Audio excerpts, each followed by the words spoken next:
Yo, and welcome back to the In the Pocket podcast. I am today's host, the one and only EJ Russell. Happy to be alongside you all today. This is season 7, episode 3 of the In the Pocket podcast, presented by the Game Sports Podcast, powered by 91 and 91 Network, formerly known as TGEM. The In the Pocket segment is sponsored by SportsCenter Bar and Grill, Sioux, Ontario's best sports bar and best wings. Proud sponsor of the Game Sports Podcast, formerly the Big Game Sports Show, since 2016, and the original home to the first live recording of the Game Sports Show and Game Sports Show podcast in Canada. With me today is our dear friend and El Presidente himself, David McCaig Jr. is here with us today. Kegger, how are you, buddy? EJ, I love when you say that. I think you're one of the only ones that calls me that on this because I don't think anyone else wants to call me that. Or Mr. Electric Avenue. We can bring that one up too. I love that one. I was talking about it on a certain tribute show that we are going to have upcoming next week. But EJ, my friend, I am doing great. I love being on this side of the camera, if you will, because you're such a natural. Oh, thanks, buddy. And you lost that last week. I did. I don't know what you're talking about. I won't talk about that. We'll get into that and more later, but also joining us is regular contributor and co-host of the In the Pocket segment. You know him as Hykel. It is the one and only Justin Hykel. What's up, buddy? How's it going, fellas? Good to be back this week. Nice to see you're both here smiling after that rivalry game Monday night. Well, one of us is not smiling at all, and let's get into that real quick. Nick Chubb goes down, likely out for the season. Today it comes out as we're recording this show on Wednesday. It came out earlier today that Nick Chubb has agreed to a 1-year deal with the Cleveland Browns worth up to $4 million. Dave, your thoughts on how this Nick Chubb injury could affect the Cleveland Browns, and talk about the way that Pittsburgh looked in that game. You mean Kareem honestly, Hunt? That's Kareem Hunt is what I say? It's okay. I caught it. I know what you meant. Did I say they signed Nick Chubb? Yeah, you got it. Oh, no, Nick Chubb's got a bigger deal. Sorry, Kareem Hunt, 1 year, up to $4 million. I know what I'm talking about. They re-signed Nick Chubb's knee. I think you gave the listeners Chubb thinking that they were having a Nick Chubb clone getting re-signed. Okay, so that'd be great. But honestly, I think Hunt is a good replacement to come in. I'm not surprised. I thought maybe they'd make a move for Cam Akers, but we know that he went to Minnesota. I believe that's where he went today. Sorry, cut my head. I didn't fact check that by any means. But you asked me about the Steeler and Brown game. Honestly, that game was so hard to watch if you're a fan of offensive side of the football, because football you look at the offense that the Browns have. I'm impressed with it because of Chubb, and that's a massive loss. But you got Cooper, you got Watson, you got some good names. The Steelers have good names too, but they're not up to the capability of what the Browns have, to be honest with you. And Kenny Pickett, defense ran that football game, and Highsmith and Watt took the game to a whole other level. And Watt breaking a record and most sacks, and the guy is literally just a menace on the field. He's great to watch, and I might have to get myself a Watt jersey now. But overall in the game, EJ, what I saw was two actions of offense that were non-existent, and defenses that were actually pretty existent. And obviously on the Steelers side, they got 2 touchdowns on the defensive side of the football. So that's one thing that stood out in the game, and it's obviously a big loss for the Browns, though, losing Chubb. When I was watching that and I saw that, I was like, oh no, that was a scary kind of collision that happened there with Chubb, and unfortunately, he goes down. But I think the Browns have enough high-octane offense with Watson and Cooper and bringing in Hunt. I think they can rebound, but that's a tough loss to take against the Steelers, a team that has proven that the steel curtain is not back by any means, but it's looking really good when you have Highsmith and Watt and guys leading the way. So it was a purely defensive, exciting game, but nothing exciting about the offense. Hykel, your Indianapolis Colts this week getting a victory 31-20 over the Houston Texans. Your thoughts on the Colts and getting the dub? I like the win. I like Richardson's 2 touchdowns. I think this being pulled from 2 games back to back is giving me PTSD from the Andrew Luck years. I mean, Trevor Lawrence told him after game 1, man, you got to learn to protect yourself. And if there's anything we learned from game 2, he's got to learn to protect himself a little better. I mean, it's only 2 games into his NFL career, so I mean, I'm not trying to hit a panic button by any means, but game 1 you get pulled because it looks like you take a rough hit to the knee. Game 2 you get pulled because you're in concussion protocol. I love the heart. I love how he's playing. But you do have to learn to protect yourself a little better. And I guess maybe the only way he's going to learn that is by getting his bell rung a couple times. But onto the positive side, Gardner Minshew stepped in, and it looks like they have 2 different offenses. Like they have a playbook for Richardson, and then they've got like a playbook for Minshew to go out there.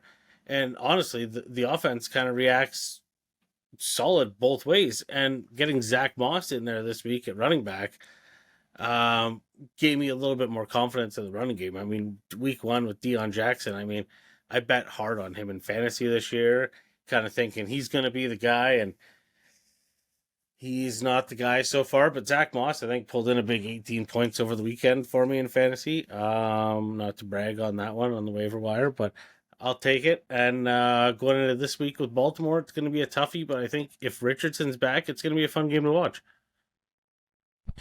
Dave, outside of the Pittsburgh Steelers, were there any other games that really caught your eye this weekend? I'm really impressed with the way that the Cowboys have looked through the first 2 weeks, that they're scoring a lot of points. That defense looks nasty.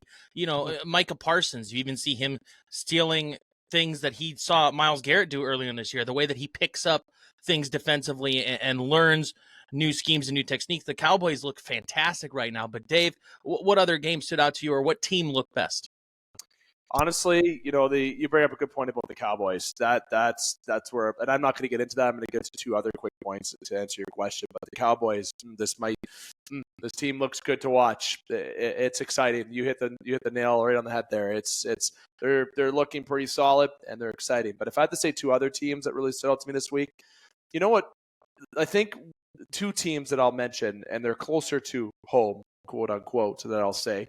The Buffalo Bills, obviously with playing the Raiders had a good first week, winning the first game, but obviously losing against the Bills. What we saw in this game between the Bills and the Raiders was kind of the offense of the Bills, and just the overall team effort really kind of rebound from the first week, right? You watch that first week game and you're like, shit, all right, Rodgers, the Jets, pull away and get a win, and then you have the Bills go back and bounce back at home, right? And the Raiders they were down 21-10, I believe was the score when I was flipping back and forth going into half, and then the second half they didn't get any points, if I remember correctly, because the Bills won 38-10, so do the basic math, I guess. But the Bills were the team that looked good. They looked good all around that entirety of the game. But the other team, the close to home that I want to point out, obviously being in Sault Ste. Marie, Ontario, and a border town with Sault, Michigan, and connecting with a lot of Lions faithful, and there's a lot of Lions fans where myself and Justin live, and obviously, of course, where EJ is at as well. But the Lions, people are already saying, "Oh, first week was a fluke." Wow, they look like garbage. Goff throws his first interception since week 8 or whatever of last season, or whatever it was, week 7 or 8. So. And they have a bad game against the Seahawks. And the Seahawks, they've said, well, they got touchdowns at timely times. There's Goff didn't look the same. There's criticism now saying that, maybe they're not as good as what they thought. Listen, Lions fans, you got to take a step back here for a second. All right. Goff did very good last year towards the end of the year. They had a great first game. The Seahawks figured them out. It was a back and forth game, and the Lions fans got to take a chill pill, man. That's the word I want to use. The stuff that I've been reading, I understand football is not as long as a hockey season. It's not as long as a basketball season. It's not as long as a baseball season in particular as well. Okay, each game counts a little bit more, obviously, in football, it seems, especially when you're playing teams that, quote unquote, they think that they should win against. Listen, the Browns should have beaten the Steelers last week. It doesn't really matter. The Chiefs played the Jags last week. The Jags are a pretty good team, so I don't mean to take this away from them, but Chiefs only got 17 points on the Jags. They should be getting more points with that offense, in my honest opinion. You have a Lions team that the Lions faithful really have to take a step back and relax here a little bit and watch the comments online, because I think the Lions are going to come back this week and bounce back. Spoiler on one of my picks. But Restore the Roar is still there. And the stuff, EJ, that I'm reading about the Lions, that's one team that stood out to me in a negative way. But at the same time, I still see a much improved ball team on the field than from week 6 of last year. There's still a team that's going to be competitive on the field the entirety of the season. And this is only the second game. If we're talking week 10, and you're playing 500 football, then maybe that's where you get a little concerned. But I think there's a lot of time for the Lions to keep restoring the roar there in Detroit. Hykel, your surprise team so far at this point, 2 weeks in. Surprise team? I would say probably the Washington Commanders, to be completely honest. I don't think anyone gave them an absolute hope in hell going into this season. With the change in ownership, not really knowing the direction of the team, I don't think many people are going to give Sam Howell a lot of credit or much of a chance before they wrote him off going into the year. But I think, honestly, maybe the team's playing to that mentality where they're a bit disrespected, underdogs. I mean, Brian Robertson's a pretty solid guy. Scary Terry's out there. I believe he's been back pretty good. So they're not a bad club, and their defense has been pretty okay. I don't want to give them like too many accolades here and hang championship banners for them, but honestly, like that's if you were going through the stats right now, and like if you read what everyone was telling you going into the season, and then you just looked at the the standings right now, Washington has to be the team that stands out to you. I mean, that's at least maybe other people knew something I didn't, but I didn't give them a hope in hell. And I mean, to touch on that a little bit too, the surprise team in that division for me, just to jump off of that a little bit, like the New York Giants, I had a lot more faith, like going into the season with that team than what we've seen so far. I mean, week 1 was an absolute like shock and awe disaster. And then last week, so like funny story here, it's my sister's wedding Sunday. Ceremony started at 4. And my buddy's like sitting 2 rows behind me, biggest Giants fan I know. So we get through the reception, we're down there eating apps and everything else, and I look at the score, I'm like, yo, it's 17-0. He's like, nice, right on. I'm like, oh no, not nice, right on. And then we finished dinner, everything else, and then we have the movie or like the moment, like those gambling ad commercials where Jamie Foxx yells up in a room full of people like, oh my god, way to go. And that was him because the Giants won the game. Isn't he high-fiving like Vanessa Hudgens or something weird in that commercial? Yeah, it's something like very uncommon. Like Jamie Foxx has a gambling problem. You got to get that figured out. But Zac Efron's ex, Vanessa Hudgens. But yeah, like that whole division again is a mess. But I want to revisit the Washington Football Club here again. Like after Canadian Thanksgiving, we'll give it a look there in like 3 weeks and see where they're at. Now we are into week 3 of the regular season, so 2 weeks of Pick'em has commenced. So Hike, I'll come to you to give us the breakdown on the standings on where things sit in our NFL Pick'em after 2 weeks. Well, we are very taut. It's a 3-point spread across the league right now. My Chubb is miles long, still in first, but only 10 correct last week. So he in first with 22 Well, it's because my Chubb blew out his knee, so we got big problems now. Yeah, Get a new Chubb. Yeah, if they amputate his leg, I'm going to have to say my Chubb is half miles long. No, your Chubb is broke. That's it. That's Yeah. All right. My Chubb is broke. Dave's teams, whose name is to be decided at this point in the season, is in second place with 21 points. Dave won the week with 11 correct. So props to Dave on that one. And then I'm holding up the rear there with 19 points, and I only got 10 right on the week. So EJ and I tied on the week there. We'll maybe segue that into our week 3 picks here, fellas. Yeah, and I'll go first because I often end up going last, as I typically win most every week. But Dave will have the honors to go last, so I'll go first. Hike second. Dave, will let you bring up the rear because we know that's where you like it. So first pick, I'm going to go San Francisco 49ers over the New York Giants. Saquon Barkley, not the healthiest person right now, so give me the Niners. They've been playing great football. The Browns, I think they still bounce back. I think that Ford kid that came in after Chubb went down, I think he's still a very capable running back. Again, Kareem Hunt coming back. I think the Browns are playing for Nick Chubb the rest of the way, and it's going to be a perfect motivation for the rest of the season. No better guy to play behind. I got the Detroit Lions taking on the Atlanta Falcons in what I think will be a closer game than a lot of people want it to be. I do think Detroit comes away victorious there. Give me the Packers over the Saints at home. Finns, they're winners at home against Sean Payton, Russell Wilson, and the Denver Broncos. Give me the Chargers against the Minnesota Vikings. I like them being road dogs here, getting the win in that game. New York Jets, I have beating the New England Patriots. I like the Jets defense in that game to perform and play significantly well. Sorry, Washington, I think your ride's going to come to a quick end here as the Buffalo Bills are going to be victorious on the road. Jaguars defend home turf against the Texans. The Ravens will beat the Colts.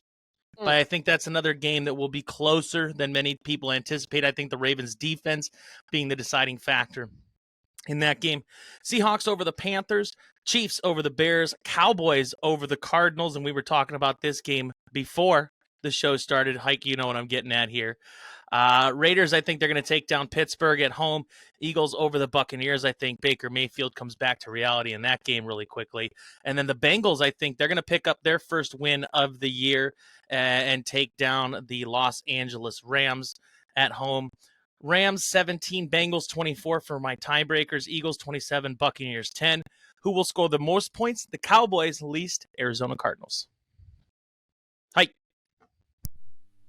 Sorry, I was on the mute button there. And I'll. All right, so He was booing you, EJ. He was booing you. I was booing. I didn't need to hear it. I didn't care to hear it. I'm going to pick the game the way I pick it, whether you like it or not. So Al Michaels gets another killer game on Thursday night. The 49ers and the Giants. I'm taking the 49ers. Anyone taking the Giants, go get your head reevaluated. I don't know what you're thinking. Cleveland over Tennessee, Lions over the Falcons, New Orleans over Green Bay, Miami over Denver, Minnesota over the Chargers, Jets over New England, Buffalo over to Washington. Sorry, Washington. I was on the hype train there, and here we are now. I'm slighting you. So, prove me wrong. Jacksonville over Houston, Colts over Baltimore, Seattle over Carolina. Carolina, like, awful to watch on Monday night. Like, different story. Why did they do two games on Monday night, by the way? That was just a waste. Why give us the appetizers, Saints, Panthers, when we all knew the Panthers are going to be dog shit? Well, why are they doing it again this week? Why are there two games Monday night? Is that just so people can get like some bigger parlays going? Is that only a gambling thing? It must be. I don't know. So Kansas City over Chicago, Dallas over Arizona, Pittsburgh over the Raiders, Philly over Tampa Bay, Cincinnati over the Rams. I got the Rams 21, Cincinnati 24. I'm thinking that's going to be a fairly close game. The Rams haven't been awful. They're the spread destroyers now, so that'll be interesting. Philly 38, Tampa 24, only because Tampa scores in garbage time. Most points this week, Dallas. Fewest points this week, the Giants. Dave. The least. Okay, so I'll say first, Hike.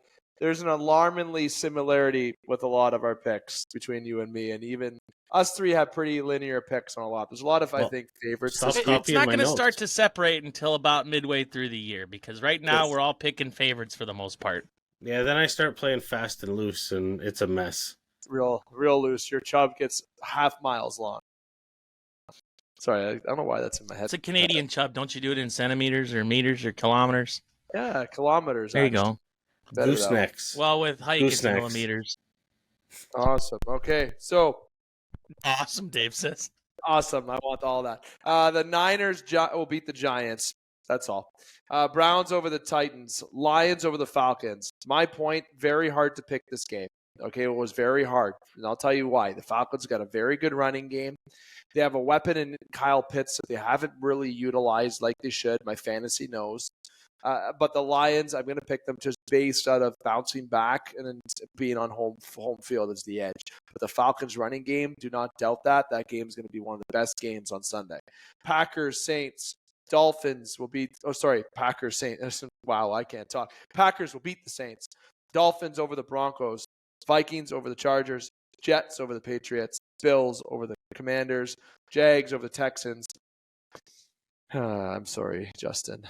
Ravens over the Colts. Seahawks over the Panthers. And I did actually originally have the Colts picked in my head before we hit record, but I gave it a quick change. I shook my head and realized, you know what? No.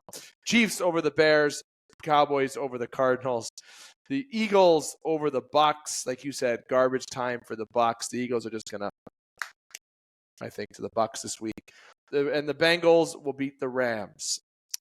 Score 31-7 Bengals over the Rams. 28-14 Eagles over the Bucks. Dallas most points. Arizona least points. Well, unlike when Dave hosts and things get off the rail quickly, that just about does it here, boys. I think we've got it all tightened up. We got a nice bow on it. I'll end with this. Hike, I want your favorite game of the week. Dave, give me yours, and then I'll wrap up with my favorite game, and then we'll close out the show here. Well, did I button line there? Sorry, I was not You're checking my fantasy hockey team at the same time. You're up, Hike.